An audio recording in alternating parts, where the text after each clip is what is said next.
السلام علیکم دوستو، انسائیڈ بائی معظم فخر میں خوش آمدید۔ صورتحال کچھ اس طرح آسان الفاظ میں بیان کی جا سکتی ہے: جن پتھروں کو ہم نے عطا کی تھی دھڑکنیں،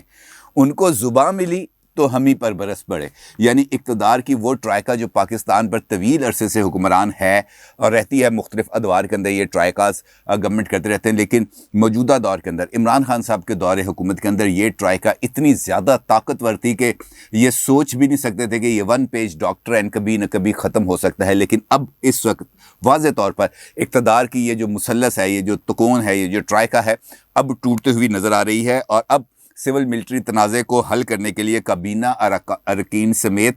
کئی شخصیات نہ صرف متحرک ہو رہی ہیں، بلکہ اس وقت تک جب میں آپ سے گفتگو کر رہا ہوں وہ ڈیڈ لاک جو جاری ہے وہ ابھی تک نہ صرف قائم ہے، بلکہ اس اقتدار کی تکون کے جو دو زاویے ہیں، یعنی پرائم منسٹر ہاؤس اور جی ایچ کیو، یہ دونوں بھی ابھی تک اپنی بات پر قائم ہے۔ وزیر اعظم کا یہ کہنا ہے کہ جناب میری جو ڈومین ہے، میرا جو استحقاق ہے، میرا جو کردار ہے، اس کے اوپر کسی قسم کا کوئی کمپرومائز نہیں ہو سکتا، اور میرے اجازت کے بغیر، میری رضامندی کے بغیر ایک اہم ترین تقرری کیوں کی گئی۔ جبکہ دوسری طرف کا یہ کہنا ہے کہ جناب ہمارا فیصلہ ہے، ہم نے فیصلہ کر لیا، اور یہ فیصلہ اکیلا نہیں ہے، تمام کے تمام اداروں کی طرف ہے۔ لہٰذا اس صورتحال میں کسی بھی قسم کا جو پیچھے ہٹنا ہے وہ ممکن نہیں ہے۔ اور اس صورتحال کے اندر مجھے وہ ایک واقعہ یاد آ رہا ہے جب ڈان لیکس اپنے پورے عروج پہ تھی، اور ڈان لیکس کی تحقیقات کے حوالے سے ایک پریس ریلیز جاری کی گئی تھی، اور اس پریس ریلیز کے جواب میں ایک ٹویٹ کیا گیا تھا جس میں کہا گیا تھا ریجیکٹڈ، اور اس کے بعد سے پھر ایک نئی کہانی شروع ہو گئی تھی، اور لوگوں نے اس بات کو سمجھنا شروع کر دیا تھا کہ جناب اب تو صورتحال اس لیول پر چلی گئی ہے جہاں سے ہمیں واپس آنے کی کوئی صورتحال نظر نہیں آ رہی۔ اور اس وقت بھی کچھ صورتحال اسی قسم کی ہے۔ اقتدار کی تکون ٹوٹنے کے بعد، سول ملٹری ریلیشن شپ میں تناؤ آنے کے بعد بھی ایک طرح کی نئی قیاس آرائیوں کا آغاز ہو گیا، اور ان قیاس آرائیاں ویسے تو یہ کہا جاتا ہے اصولی طور پر، اور حقیقت بھی بات ہے کہ جب پہاڑ کی چوٹی سے کوئی پتھر اپنی پوزیشن چھوڑ دیتا ہے، نیچے کی طرف لڑکنا شروع کر دیتا ہے، تو جب تک وہ زمین تک پہنچ نہیں جاتا، یعنی اپنی اونچائی سے گہرائی کا فاصلہ طے نہیں کر لیتا، اس وقت تک رکتا نہیں ہے۔ اور ہم نے پاکستان کی سیاسی تاریخ میں ہمیشہ ایسے ہی دیکھا ہے کہ جب یہ والی بات منظر عام پر آ جاتی ہے کہ اب یہ جو پشت ہے وہ خالی ہو چکی ہے، یعنی وہ طاقتور حلقے، وہ اسٹیبلشمنٹ جو اس حکومت کے پیچھے کھڑی تھی وہ ہٹ چکے ہیں، تو پھر اس کے بعد جو حکومت ہے وہ ایک خزاں رسیدہ پتے کی طرح ہو جاتی ہے جس کو ہوا بھی اپنے سائڈ پہ لے کے چل جاتی ہے۔ اور اس صورتحال میں خاص طور پر پی ٹی آئی کے لیے بہت زیادہ مشکلات ہیں، کیونکہ خود اس کے اندر بے شمار اس وقت دھڑے موجود ہیں۔ جہانگیر ترین گروپ موجود ہے، پرویز خٹک گروپ موجود ہے، خسرو بختیار گروپ موجود ہے، اور اس صورتحال کے اندر حکومت کے لیے جو اس کے اہم ترین ایجنڈاز ہیں اس کو وہ مکمل کرنے میں اس کو خاصی مشکلات آ جاتی ہیں۔ اور ذرائع یہ بھی بتاتے ہیں کہ اس گفتگو کے دوران اس ڈیڈ لاک کو حل کرنے کے لیے ایک تجویز پیش کی گئی تھی کہ جو آؤٹ گوئنگ چیف ہیں آئی ایس آئی کے، ان کو دسمبر تک کے لیے ایکسٹینشن دی جائے، تاکہ وہ کچھ ان کے ذمہ جو کام ہے وہ کام پورے ہو سکیں۔ اور اصولی طور پر اگر دیکھا جائے تو اگر دسمبر تک وہ رہتے ہیں تو وہ کیا کام کر سکتے ہیں، یہ ایک سوال بڑا امپورٹنٹ ہے۔ لیکن اس کی اگرچہ اجازت نہیں ملی، لیکن وہ سوال اپنی جگہ پر قائم ہے۔ یعنی اگر ہم دیکھیں تو ان 3 مہینے کے اندر، یعنی اکتوبر، نومبر، دسمبر کے اندر کیا کچھ ہونے جا رہا ہے۔ اس کے اندر 2 قانون سازی ہیں جو بہت امپورٹنٹ ہیں، اور وہ جو ہے پی ٹی آئی کی گورنمنٹ کے لیے بہت زیادہ آسانیاں پیدا کر سکتی ہیں۔ ایک اس کے اندر انتخابی اصلاحات کا بل ہے جس کے لیے پارلیمنٹ کے جوائنٹ سیشن کو کال کرنے کے لیے قرارداد منظور کی جا چکی ہے قومی اسمبلی سے، اور دوسرا ہے نیب آرڈیننس۔ اب اصولی طور پر حکومت نے جو ایک نیریٹو بلڈ کیا تھا، جو کہا تھا، وہ تو سمپل یہ بات سامنے آ رہی تھی کہ ہم نے نیب آرڈیننس کے اندر ترمیم کرنی ہے، اور ترمیم کی جائے گی جو چیئرمین نیب ہیں ان کی ایکسٹینشن کے حوالے سے۔ لیکن جب اس آرڈیننس کی تفصیلات سامنے آئیں تو پتہ چلا کہ وہ جو بات سامنے کی جا رہی تھی چیئرمین نیب کے حوالے سے، وہ تو صرف ایک آئی واش تھا، ایک ڈھکوسلا تھا، اس کی حقیقت کچھ نہیں تھی۔ جبکہ اصل حقیقت یہ تھی کہ اس آرڈیننس کے تحت نیب کو مکمل طور پر ٹوتھلیس کر دیا گیا، اور خاص طور پر وہ حکومت جو شفافیت کی علم بردار تھی، جو احتساب کی علم بردار تھی، جو کہتی تھی کہ احتساب اوپر سے شروع ہوگا، یعنی ٹاپ سے شروع ہوگا اور باٹم تک آئے گا، اس نے اپنے آپ کو ہر قسم کے احتساب سے کلین چٹ دلوانے کی کوشش کر دی، اور اس نیب آرڈیننس کے اندر ایسے ایسے نکات شامل کر دیے جن کے ذریعے اب وہ قابل احتساب نہیں رہے، بلکہ نہ صرف آرڈیننس کے اندر تبدیلیاں کر دی گئیں، بلکہ جو سرکاری میٹنگز ہوتی ہیں اس کے اندر جو اس کی تفصیل درج کی جاتی ہے، جسے میٹنگ منٹس کہتے ہیں۔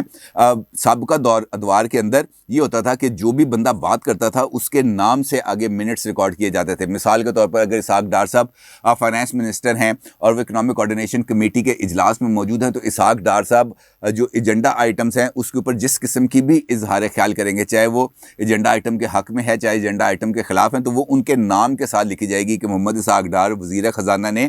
چینی کی امپورٹ کے لیے اجازت دینے کے حق میں دلائل دیے یا اجازت نہ دینے کے حق میں دلائل دیے، تو وہ لکھے جائیں گے۔ موجودہ شفاف چلی سرکار نے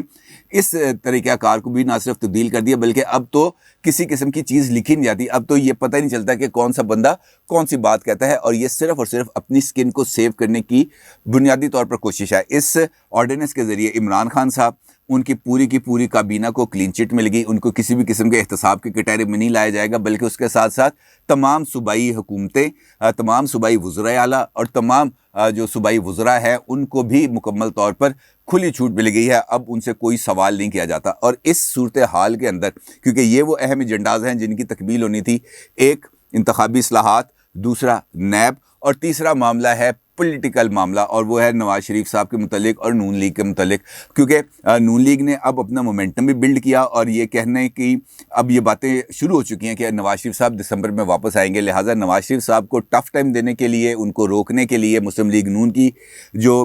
پیس ہے اس کو کم کرنے کے لیے بھی ایک ایسی شخصیت کی ضرورت تھی جو اس سارے معاملات کو کنٹرول کر سکے۔ اب چونکہ اسٹیبلشمنٹ نے پیچھے ہٹنے کا فیصلہ کیا، اسٹیبلشمنٹ کی طرف سے جو بات ابھی تک سامنے آ رہی ہے وہ یہ ہے کہ جناب سیاسی میدان کے اندر کسی قسم کی کوئی مداخلت نہیں کی جائے گی، اور یہ دونوں شخصیات اب اپنے موقف پر نہ صرف قائم ہے، بلکہ کسی قسم کی کوئی لچک کا مظاہرہ نہیں کیا جا رہا، بلکہ پی ٹی آئی کے حلقوں کی طرف سے یہ بات بھی سامنے آ رہی ہے کہ عمران خان صاحب اس موقف پر قائم ہے کہ وہ یہ کہتے ہیں کہ جناب آپ نے جو کرنا ہے وہ کر لیں، مجھے نکالیں گے تو آپ کے پاس آپشن کیا ہے، مجھے نکالیں گے تو آپ کے پاس آپشن بچتی ہے نواز شریف۔ اور آپ کو پتہ ہے، یہ ان کا کہنا ہے کہ آپ کو پتہ ہے کہ نواز شریف آرٹیکل 6 کا مقدمہ لگاتا ہے، وہ آرٹیکل 6 سے کم پہ نہیں آتا، لہٰذا یہ جو بات سامنے آئی ہے اس کے نتیجے میں جو تاثر دینے کی کوشش کی جا رہی ہے وہ یہ ہے کہ جناب میں آپ کے پاس آخری چوائس ہوں، کیونکہ اگر میرے متبادل کے طور پر نون لیگ آ جاتی ہے اقتدار میں تو نون لیگ آپ کے خلاف ایسی کارروائیاں کرے گی جو اس نے مشرف صاحب کے ساتھ کی تھیں، لہٰذا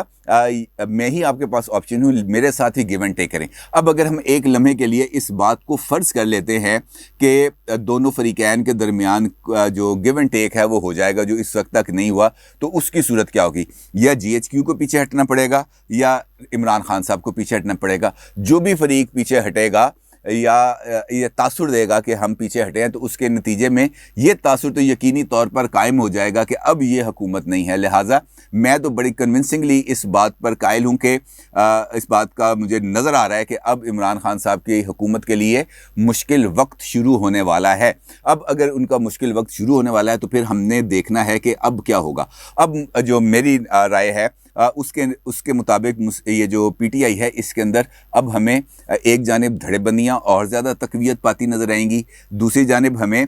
جو بلیک میلنگ ہے، جو حکومت پر دباؤ ڈالنے کے لیے ان کے اتحادی یا ان کے ساتھ جو گروپ ہیں اس کے اندر بھی طاقت نظر آئے گی، اور دوسری جانب ہمیں مسلم لیگ نون اور اپوزیشن قوت پکڑتے ہوئے نظر آئیں گے، کیونکہ جب انہوں نے اس بات کا اندازہ کر لیا، جب یہ بات پھیل گئی کہ جناب یہ حکومت کے قدم کمزور ہو چکے ہیں، اس حکومت کی پوزیشن کمزور ہو چکی ہے، اس حکومت کی وہ جو حمایت تھی وہ حمایت ختم ہوتی جا رہی ہے، لوگوں کے اندر بھی جب یہ بات موجود ہے کہ یہ حکومت کسی بھی قسم کی کوئی ڈیلیوری نہیں کر سکی، گورننس بہتر نہیں کر سکی، لوگوں کو سہولیات نہیں فراہم کر سکی، تو وہ جو ایک ٹوٹل انوائرمنٹ بنتا ہے وہ انوائرمنٹ اس وقت انٹائر گورنمنٹ ہے ہر طرف سے، لہٰذا یہ جو ریٹریٹ ہے یہ ہمیں فردر آگے بڑھتا ہوا نظر آئے گا۔ اور اگر عمران خان صاحب پیچھے ہٹتے ہیں اور عمران خان صاحب اس بات کو تسلیم کر لیتے ہیں کہ جو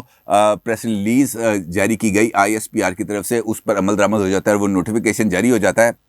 تو یہ یو ٹرن بھی عمران خان صاحب کو یقینی طور پر ان مشکل حل سے بچا نہیں سکے گا، کیونکہ تعلقات کے اندر جو ایک دراڑ ہے وہ بڑی ویزیبل ہے اور وہ پیچھے ختم ہوتی ہوئی نظر نہیں آ رہی۔ اب اگر ہم اس بات کو دیکھیں کہ اس ڈیڈ لاک کے اندر دونوں فریق موجود ہیں، حکومت بھی موجود ہے اور اسٹیبلشمنٹ بھی موجود ہے، اب سوال یہ پیدا ہوتا ہے کہ پیچھے ہٹنے کا، لچک دکھانے کا، وہ جو پنجابی میں کہتے ہیں نا کوڑا گھٹ کون بھرے گا، تو یہ کوڑا گھٹ جو ہے نا یہ کس نے بھرنا ہے؟ بھرے گا جو مرضی، لیکن اس کا بیک لیش آئے گا۔ اب اس حالات کے اندر ایک اور بات سامنے آ رہی ہے، وہ بات بھی پی ٹی آئی کے حلقوں کی طرف سے آ رہی ہے کہ جناب اپوزیشن علم بردار رہی ہے سویلین بالادستی کی، سویلین سپریمیسی کی، اور خاص طور پر مسلم لیگ نون جو یہ بیانیہ دیتی ہے کہ جناب ووٹ کو عزت ہونی چاہیے اور سویلین حکومت کی بالادستی ہونی چاہیے۔ تو اب یہ جو ڈیڈ لاک نظر آ رہا ہے تو مسلم لیگ نون پرٹیکولرلی اس کے لیے یہ سوال پیدا ہوتا ہے کہ وہ اپنے اصول پر کھڑے ہوتے ہوئے سویلین بالادستی کے لیے عمران خان صاحب کے ساتھ کھڑی ہوگی یا اس موقع کا فائدہ اٹھا کے اپنے لیے کچھ گنجائشیں حاصل کرے گی۔ سوال اچھا ہے، سوال اس وجہ سے اچھا ہے کہ مسلم لیگ نون کا جو بنیادی نیریٹو ہے وہ یہ ہے کہ ہم اپنے اصول سے پیچھے نہیں ہٹیں گے، لیکن ان کے سامنے بھی جو مشکل ہے وہ یہ ہے کہ اگر وہ اپنے اصول کے ساتھ کھڑے ہوتے ہیں اور اپنے بدترین سیاسی مخالف کے ساتھ کھڑے ہوتے ہیں جس نے نہ صرف ان کو بلکہ ان کے خاندان کی خواتین تک کو بھی عدالتوں تک گھسیٹا، جیلوں میں ڈالا، تو ایسی صورتحال میں ان کے لیے گنجائش دینا حکومت کو بہت زیادہ مشکل ہوگا۔ اور ویسے بھی وہ کہتے ہیں نا دشمن کا دشمن دوست ہوتا ہے، تو اس صورتحال میں مسلم لیگ نون ایک ٹرکی پوزیشن میں ہے، کیونکہ وہ گورنمنٹ ان ویٹنگ نظر آ رہی ہے اور ان کے ساتھ جس قسم کی اب انٹریکشن جاری ہے، جس قسم سے ان کے ساتھ بات چیت جاری رہی تھی اور جس کے نتیجے میں ان کو یقین دہانی دی گئی ہے صاف اور شفاف الیکشنز کی اور لیول پلینگ فیلڈ کی، یہ صورتحال ان کے لیے خاصی امپورٹنٹ ہے۔ وہ اس وقت ہم اگر بات کریں اصول کی سیاست کی تو پاکستان کے اندر اصول کی سیاست ہوتی نہیں ہے۔ سیاست نام ہی اپنے فائدے کا ہے اور نام ہی سیاست اقتدار میں جانے کے راستے کا ہے۔ اقتدار میں سیاستدان اور سیاسی پارٹی نے اگر اقتدار میں نہیں جانا تو وہ جو ہے چنے بیچنے کے لیے تو نہیں آئے وہ باہر، ان کا جو بنیادی مقصد ہے وہ ہے اقتدار، اور اقتدار میں آنے کے بعد جو دیگر مقاصد ہیں ان میں سے ایک مقصد ہے عوام کی فلاح و بہبود کے لیے کام کرنا۔ اب اقتدار میں جانے کے راستے میں اگر بدترین سیاسی مخالف ہے اور اس وقت وہ دباؤ میں ہے اصولی طور پر، اگر اصول پہ کھڑے رہنا ہے مسلم لیگ نون نے، تو ان کے لیے سویلین بالادستی کا نیریٹو کو اور زیادہ آگے بڑھانا بہترین آپشن ہو سکتا ہے۔ لیکن یہ لانگ ٹرم اس کا فائدہ ہے، شارٹ ٹرم فائدہ تو یہ ہے کہ گرے کو گرانے کے لیے بھرپور زور لگاؤ اور اس کے بعد ہٹ جاؤ۔ اب اگر صورتحال خراب ہوتی ہے، پی ٹی آئی کے اندر دھڑے بندی بنتی ہے، تو عمران خان صاحب کے پاس کیا آپشن بنتا ہے؟ عمران خان صاحب کے پاس ایک آپشن تو یہ بچتا ہے کہ وہ ان دھڑے بندیوں کے ذریعے خود اقتدار سے اپنے آپ کو الگ کر لیں اور اپنی ہی پارٹی کے کسی دوسرے بندے کو وزیر اعظم بنا دیں۔ یہ بظاہر مجھے ہوتا ہوا نظر نہیں آ رہا، کیونکہ اب ان کو ایک نیا عثمان بزدار قومی اسمبلی میں نظر نہیں آئے گا اور نہ ہی وہ اس بات کا رسک لیں گے، کیونکہ جو بندہ وزیر اعظم بن جاتا ہے اور اگر وہ پرفارم کر جاتا ہے تو پھر عمران خان صاحب کے لیے مستقبل کے لیے بھی راستے مشکل ہوں گے۔ ان دھڑے بندیوں میں اور یہ قانون سازی جس طرح میں نے آپ سے ذکر کیا، نیب آرڈیننس اور انتخابی اصلاحات کا بل، اگر اس کو کامیابی سے اگر حکومت ان دونوں بلز کو نیشنل اسمبلی سے منظور نہیں کرا سکتی تو پھر عمران خان صاحب کے لیے جو واحد آپشن بچے گا وہ یہی بچے گا کہ وہ اسمبلیاں تحلیل کر کے نئے الیکشنز میں آئیں اور وہی نیریٹو اپنائیں جو ان کا بنیادی نیریٹو رہا ہے کہ جناب میں تو کچھ کرنا چاہتا تھا، میں نہیں کر سکا۔ سیاسی شہید کے درجے پر وہ فائز ہونے کے لیے اپنی کوشش کر سکتے ہیں، اپنی رائے عامہ کو ڈیولپ کرنے کی کوشش کر سکتے ہیں۔ اس کے نتیجے میں انہیں کچھ نہ کچھ تقویت ملے گی۔ وہ اگر اقتدار میں نہ آ سکے تو کم از کم اپوزیشن میں اپنی 35-40 سیٹیں لے کے وہ بیٹھ سکتے ہیں، اپنی موجودگی کا احساس دلا سکتے ہیں اور اگلے الیکشنز کے لیے اپنے آپ کو تیار کر سکتے ہیں، کیونکہ لوگ بھول جاتے ہیں 5 سال کے اندر کہ یار اس بندے نے اقتدار میں آ کر کیا کیا کیا تھا۔ اب دیکھنا یہ ہے کہ عمران خان صاحب اس صورتحال میں کون سا فیصلہ کرتے ہیں، نون لیگ کون سا فیصلہ کرتی ہے، لیکن جو ڈویژن ہے، جو تفریق ہے، جو خلیج ہے، وہ بہت نمایاں ہے اور اقتدار کی ٹرائکا کا دوبارہ ایک پیج پہ آنا فی الحال مشکل نظر آتا ہے۔ اپنی رائے کا ضرور اظہار کیجیے گا۔ آپ کو بہت شکریہ۔ اللہ حافظ۔